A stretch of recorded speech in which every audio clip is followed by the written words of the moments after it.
नमस्कार, हर खबर में आपका स्वागत है। आपके साथ हाजिर हूं मैं कंचन। शुरुआत करेंगे बुलेटिन की इस वक्त की बड़ी खबर के साथ। बड़ी खबर आपको बता दें, विधानसभा बजट सत्र का 9वां दिन है आज। 4 दिन की छुट्टी के बाद हंगामेदार होगा सत्र। इस वक्त की बड़ी और अहम खबर टीवी स्क्रीन पर आपको दिखा रहे हैं। हरियाणा विधानसभा बजट सत्र का 9वां दिन, 4 दिन की छुट्टी के बाद हंगामेदार होगा सत्र। दोपहर 2 बजे शुरू होगी विधानसभा की कार्यवाही। विपक्ष ने सरकार को घेरने की बनाई रणनीति। इस वक्त की बड़ी और अहम खबर टीवी स्क्रीन पर आपको दिखा रहे हैं।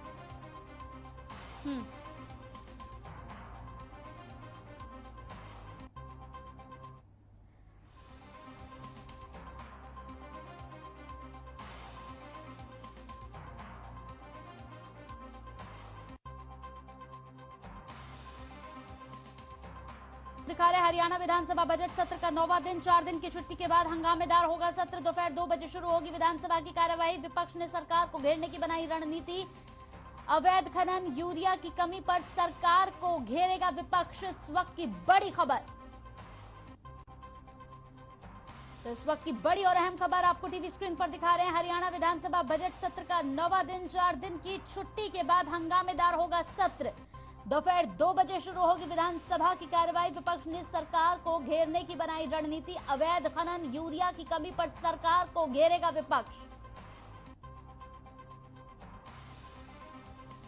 तो बड़ी खबर इस वक्त की टीवी स्क्रीन पर। बजट सत्र का 9वां दिन है आज।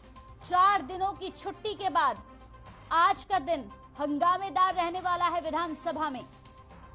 2 बजे से विधानसभा की कार्यवाही शुरू होगी। विपक्ष ने सरकार को घेरने की रणनीति बना रखी है। कई अहम मुद्दे हैं जिसे लेकर सरकार को घेरने के लिए पूरी तरह से विपक्ष तैयार है। बता देते हैं कौन कौन से मुद्दे बेहद खास हैं जिसे लेकर विपक्ष सरकार को घेरने की तैयारी में है। पहला मुद्दा है अवैध खनन, जिसे लेकर विपक्ष पूरी तरह से हमलावर है सरकार पर। दूसरा मुद्दा बता दें यूरिया की कमी, जिसे लेकर कई तरह की तस्वीरें अभी तक सामने आ चुकी हैं। इसे लेकर भी विपक्ष पूरी तरह से सरकार को घेरने की तैयारी में है।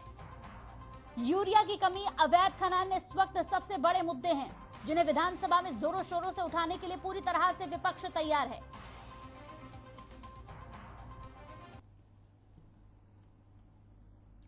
चलिए आगे बढ़ते हैं। तो मुख्यमंत्री मनोहर लाल पहली बार ग्राम संरक्षक योजना के तहत यहां पर ऑडियो वेबिनार के माध्यम से राज्य सरकार के प्रथम श्रेणी के लगभग 4000 राजपात्रित अधिकारियों से जुड़े। इस दौरान मुख्यमंत्री मनोहर लाल ने कहा कि इस योजना के तहत अधिकारी एक एक गांव को गोद लेंगे और उसके संपूर्ण विकास पर काम करेंगे। मुख्यमंत्री ने गोद लिए गए गांव के विकास के लिए किए जाने वाले कार्यों के बारे में भी जानकारी दी।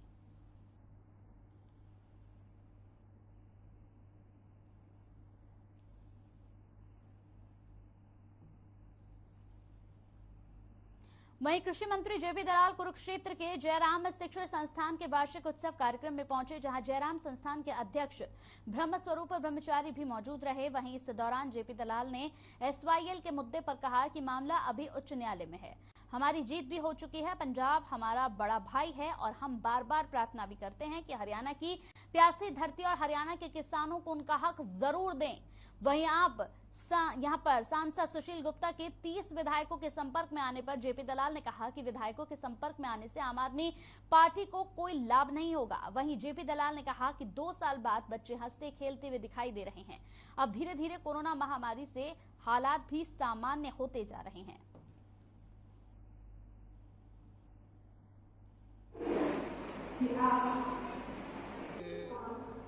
जयराम शिक्षण संस्थान के प्रांगण में इन बच्चियों के बीच में जो उत्सव से भरा हुआ माहौल है और कोविड की बीमारी के बाद ये हंसते खेलते बच्चे देखकर मुझे बहुत खुशी हो रही है। और ये मुझे उम्मीद है कि इस संकट से हमारा देश निकल चुका है और फिर दोबारा से उसी तरह से बच्चे खेलेंगे, कूदेंगे, शिक्षा ग्रहण करेंगे, फिर मिलाते हुए आगे बढ़ेंगे। ये प्रभु से मैं प्रार्थना करता हूँ और इन बच्चों की प्रतिभा को देख करके मुझे पूरा भरोसा है कि 21वीं सदी भारत की है। ये प्रतिभावान बच्चे जोश से भरे हुए, उत्साह से भरे हुए, ये हमारी दुनिया को रास्ता दिखाएंगे, भारत का नाम पूरा दुनिया के अंदर करेंगे। जयराम शिक्षण संस्थान लोहार बाजरा ने 2.5 साल से बच्चे अपने घरों में कोरोना की वजह से कैद थे।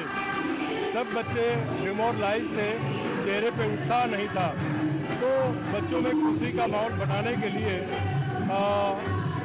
आज जयराम गर्ल्स कॉलेज ने, स्कूल ने, बीएड कॉलेज ने, सब ने मिलकर के ये एनुअल फंक्शन रखा है, जिससे बच्चों में एक उत्साह बने, उनमें कॉन्फिडेंस आवे कि 2.5 साल से जो कोरोना की वजह से वो थोड़ा बच्चे उत्साह में नहीं थे, तो उनके चेहरे पर रौनक डालने के लिए उसी माहौल में आए जो बच्चों के चेहरे पर खुशी होती है, ये खुशी लाने के लिए एक आज प्रयास किया।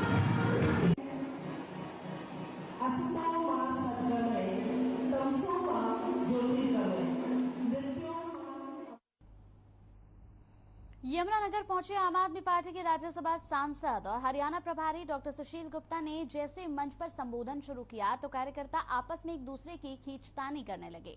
आप पार्टी के कार्यकर्ता हरियाणा के प्रभारी के सामने ही पहले स्टेज पर बहस करते नजर आए, तो स्टेज से उठकर खुद प्रभारी ने दोनों कार्यकर्ताओं को समझाया।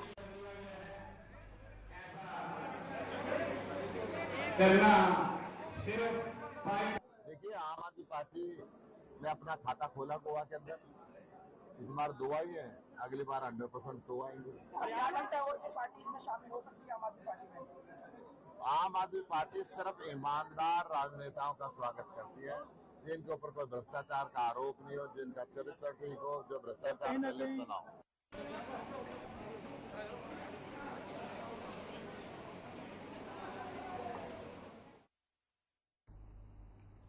आप पार्टी के वरिष्ठ नेता और दिल्ली ओबीसी आयोग के चेयरमैन जगदीश यादव ने महेंद्रगढ़ जिले का दौरा किया। इस दौरान उन्होंने पार्टी कार्यकर्ताओं को पार्टी की नीतियों को आम लोगों के बीच पहुंचाने के लिए प्रेरित किया।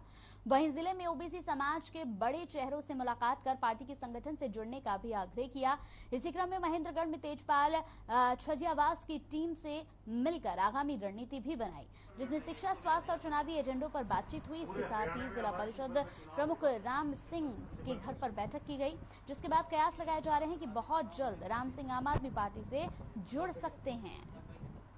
इससे पहले आपके नगर निकाय के चुनाव लगे, उनको अपनी पार्टी की राजनीति में पहला इतिहास ये है कि कोई क्षेत्रीय पार्टी बगैर नेशनल पार्टी बने।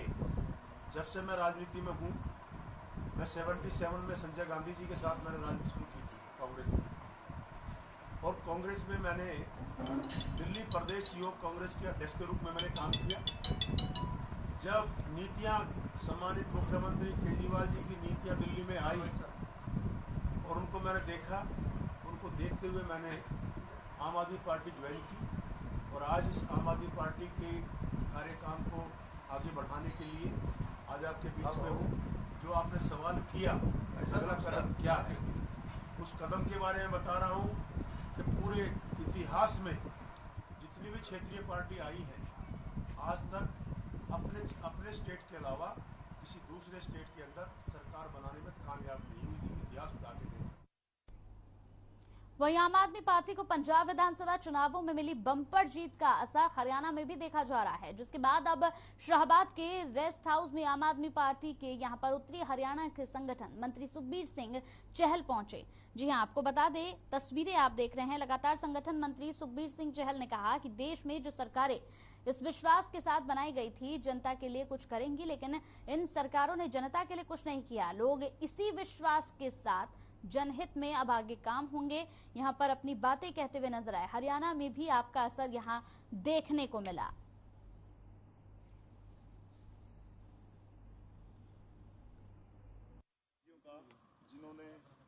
देखिए, देश के अंदर जो सरकारें बनाई गई वो इस बात के लिए बनाई गई थी कि वो कुछ करेंगी किसी जनता के लिए, लेकिन उन्होंने किया नहीं।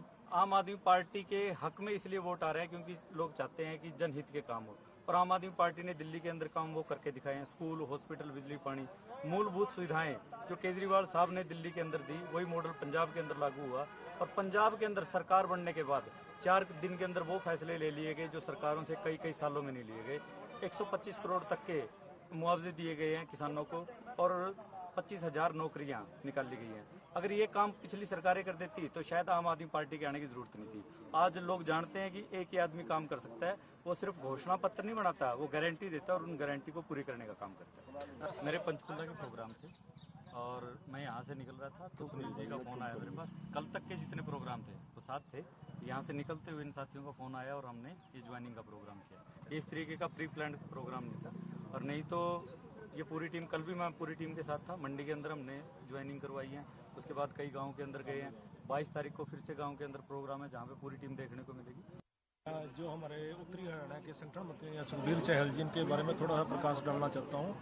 ये इंजीनियर रह चुके हैं, आम आदमी पार्टी का झंडा इन्होंने बहुत ज़्यादा बुलंद किया है। अपने इंजीनियर की बैठे हुए हजारों लाख रुपए कमा सकते थे, जो कि वो छोड़कर इन्होंने अपना घर बार छोड़ के पिछले कई वर्षों से, लगभग 10 वर्षों से आम आदमी पार्टी का झंडा बुलंद करा है। आज इनकी बदौलत ही पूरे हरियाणा के अंदर, मैं कहूँगा उत्तरी हरियाणा के नहीं पूरे हरियाणा के अंदर, कि एक पौधा लगाया था इन्होंने जो कि एक वृक्ष का रूप लेता हुआ जा रहा है। और आने वाले आगे चुनाव के अंदर आम आदमी पार्टी पूरे बहुमत से सरकार बनाएगी। आप माहौल देख रहे हो कि अभी इलेक्शन हरियाणा का 2024 में लगभग 2-2.25 साल पुराना है, अभी शेष है उनके दिन, और ऐसा माहौल हो रहा है कि जैसे इलेक्शन कुछ दिनों बाद है। तो वही करनाल के सेक्टर 9 स्थित मंदिर में कश्मीरी हिंदुओं ने हवन यज्ञ का आयोजन किया। इसमें त्रासदी के समय मारे गए लोगों की शांति की कामना की गई, साथ ही प्रार्थना भी की गई।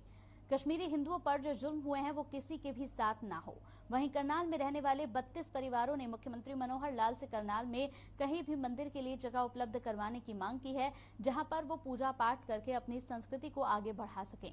इसके लिए वो जल्द ही सीएम से मिलेंगे। साथ ही अगर केंद्र सरकार कश्मीर में सुरक्षा का जिम्मे के साथ उन्हें भेजे तो वो कश्मीर जाने को भी तैयार हैं।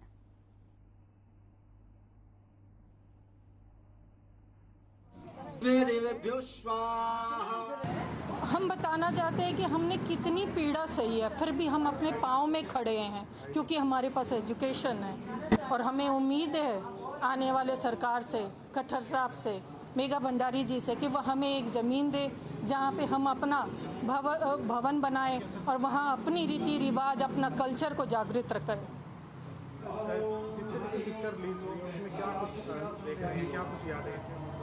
यादें तो झंझोड़ दी, हमारे घाव नोच दिए, पर हम ये कहते हैं कि हमारे पर फिल्म बनी है, ये तो उनके पर भी बनी है कि वो कितने कायर थे, क्या क्या उन्होंने किया, हमारे से जुल्म की है।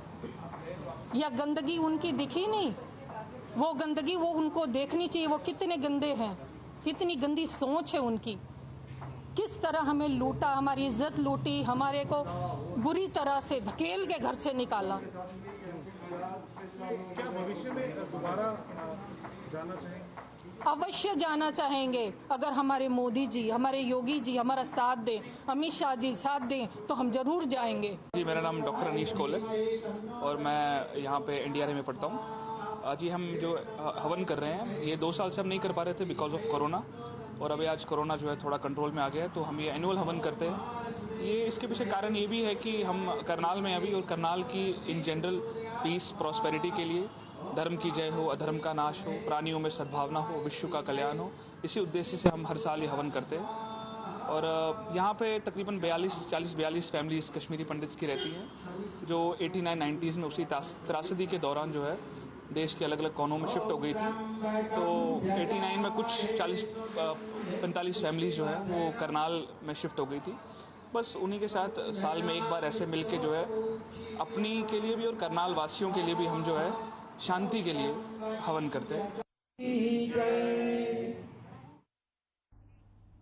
चलिए यहाँ रुकते हैं एक छोटे से ब्रेक के लिए, जल्द हाजिर होंगे कुछ और खबरों के साथ।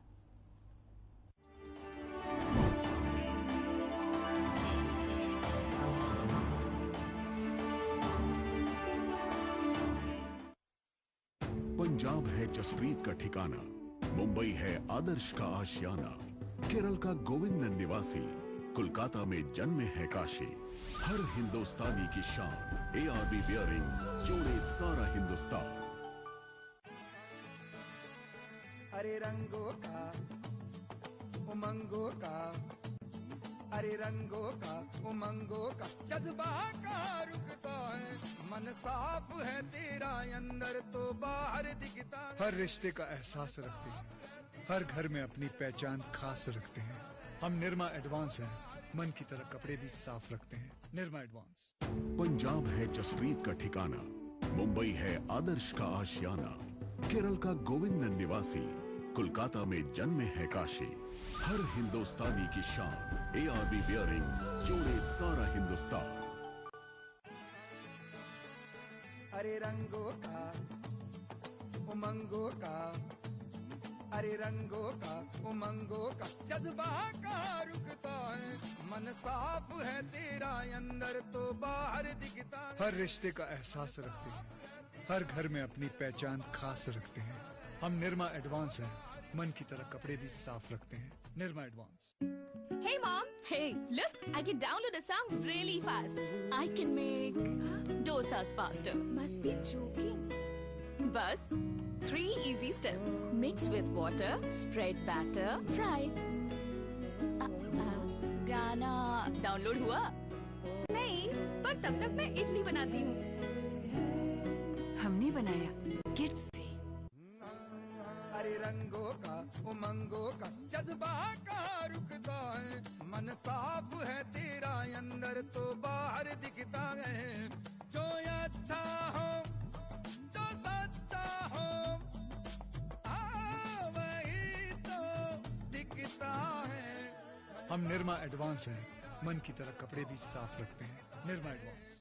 पंजाब है जसप्रीत का ठिकाना, मुंबई है आदर्श का आशियाना, केरल का गोविंदन निवासी, कोलकाता में जन्म है काशी। हर हिंदुस्तानी की शान ARB बियरिंग्स जोड़े सारा हिंदुस्तान। अरे रंगों का उमंगों का, अरे रंगों का उमंगों का जज्बा कहाँ रुकता है, मन साफ है तेरा अंदर तो बाहर दिखता है। हर रिश्ते का एहसास रखते हैं, हर घर में अपनी पहचान खास रखते हैं। हम निरमा एडवांस हैं, मन की तरह कपड़े भी साफ रखते हैं। निरमा एडवांस।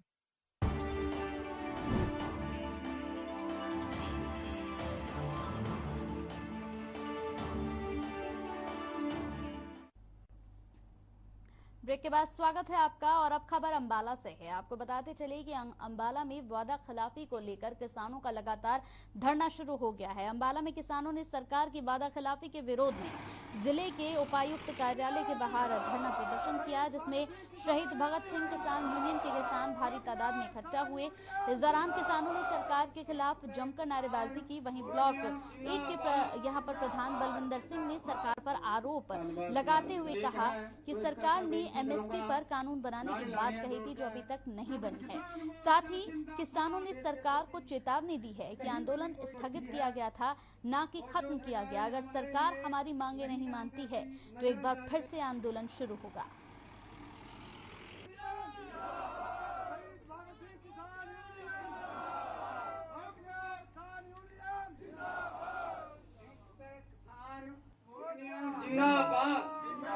सिंह जलबेड़ा, ब्लॉक समिति, ब्लॉक वन प्रधान BKU शहीद भगत सिंह। आज जो संयुक्त मोर्चे ने कॉल दे रखी है, जो सरकार ने वादा किया था MSP गारंटी कानून बनाने के लिए, और जो आंदोलन वहाँ से समाप्त नहीं किया था, स्थगित किया था, और ये वादा करके आए थे अगर सरकार ने ये हमारी शर्त ना मानी तो हम दोबारा फिर आंदोलन शुरू करेंगे। और आज संयुक्त मोर्चे की आंदोलन के समाप्ति के बाद पहली कॉल है, और हम आज DC को ज्ञापन देने आए हैं राष्ट्रपति के नाम। जो उन्होंने वादे किए थे हमारे साथ, उनके वादा खिलाफी के विरोध में जो वादा ये सरकार झूठी सरकार है, करती कुछ है और बोलती कुछ है, उसके खिलाफ में आज हम एक ज्ञापन देने आए हैं DC के नाम। जो हमारी शर्तें हैं उसके ऊपर लिखी हुई हैं, और एक लक्ष्मीपुर खीरी की जो हत्याकांड हुआ था उसके बारे में, और एक MSP गारंटी कानून। वहीं अब खबर चरखी दादरी से है। चरखी दादरी के गांव शीशवाला में किसानों ने खेती में ज्यादा कमाई करके यहां पर मिसाल कायम की है। जानकारी के अनुसार जिले में किसानों को सरसों और गेहूं की खेती न करके सब्जी की खेती पर बल दिया जा रहा है, जिसके तहत किसान जगत सिंह ने 9 एकड़ में टमाटर की खेती करके प्रति एकड़ 1 लाख रुपए से ज्यादा कमाई की है। इस दौरान किसान ने बताया कि किसानों को बहुत मेहनत करने के बाद भी अच्छी कमाई नहीं मिल पाती है, क्योंकि फसल पैदा करने के लिए किसानों को बहुत पैसा खर्च करना पड़ता है। अगर किसान को टमाटर की खेती में पूरा मूल्य दिया जाए तो अच्छी कमाई की जा सकती है। इतना ही नहीं, सरकार टमाटर की खेती करने के लिए किसानों को 8,000 रुपए प्रति एकड़ आर्थिक सहायता देती है।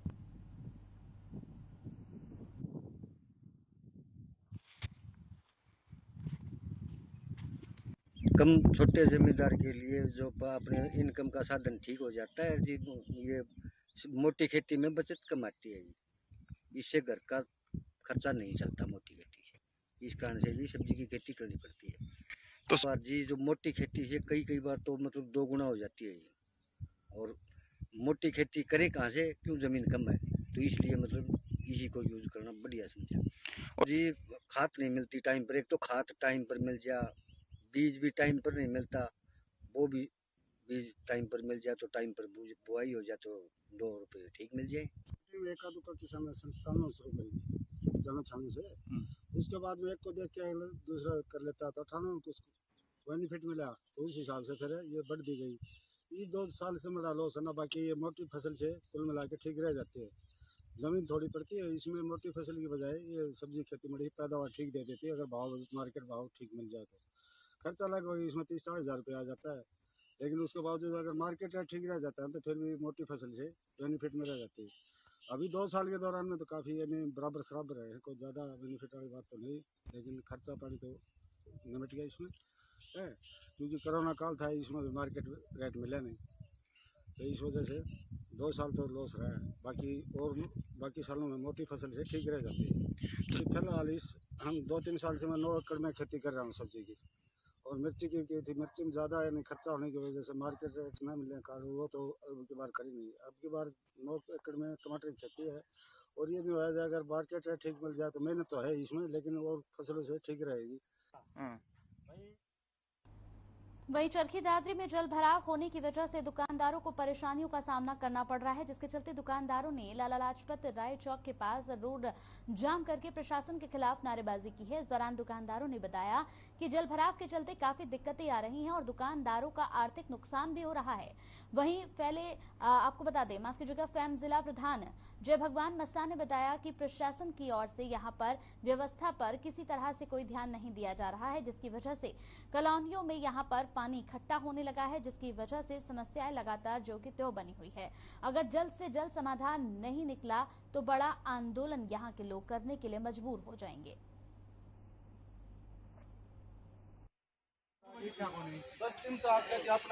ग्राहक नाम की चीज नहीं, पानी को देख के कोई कस्टमर आता नहीं। आज हमने दुखी होकर 3 महीने से आज अपनी दुकानें बंद कर दी है और यहाँ धरने पे बैठ गए हैं।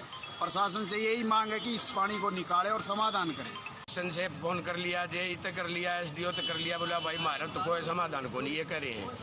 हम तो प्रशासन से बार बार SDO से मिल लिए, JI से मिल लिए, एक्शन से मिल लिए, DC साहब से भी मिल लिए इस बारे में, लेकिन समाधान का कोई वो नहीं है, गोली दे के भेज देते हैं। अगर CM फ्लाइंग दादरी के दुकानदारों को छापा मारी है तो इस पानी का सैंपल भी एक आध बतो भर के देख ले भाई, इसमें के कीटाणु से के बीमारी से। हम प्रशासन से मांग करते हैं कि एक बार इसका सैंपल जरूर भरवाए। तो वहीं हांसी में अपराध रुकने का नाम नहीं ले रहा है। मामला शहर के दाढ़ी पीर वाली इलाके का है, जहां पर 2 अपराधियों ने साजिश के तहत एक व्यक्ति की हत्या कर उसके शव को जमीन में दबा दिया। वहीं इस मामले में मृतक के परिजनों की शिकायत पर पुलिस ने शक के बिना पर दाढ़ी कुम्हारन में एक व्यक्ति को हिरासत में लेकर पूछताछ की तो उसने पूरा मामला यहां खोल दिया। साथ ही आरोपी की निशानदेही पर मृतक के शव को खेत से बरामद कर पोस्टमार्टम के लिए भेज दिया गया है। वहीं सदर थाना SHO ने बताया कि इस पूरे मामले पर जांच पड़ताल लगातार अभी भी जारी है। दूसरा आरोपी अभी फरार है। फिलहाल पुलिस इस पूरे मामले को दर्ज कर आरोपी की तलाश शुरू कर चुकी है।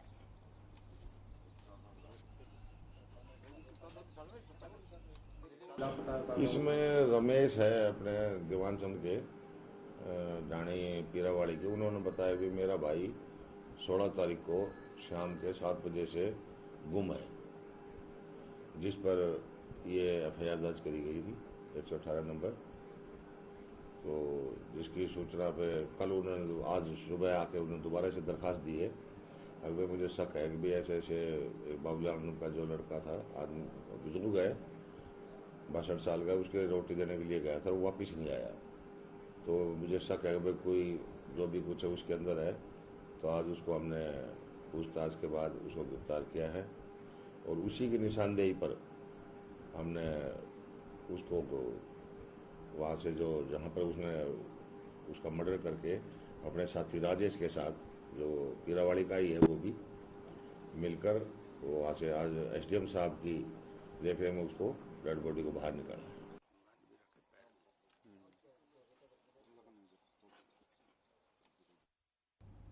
चलिए इसी के साथ इस बुलेटिन में मेरे साथ इतना ही। नमस्कार।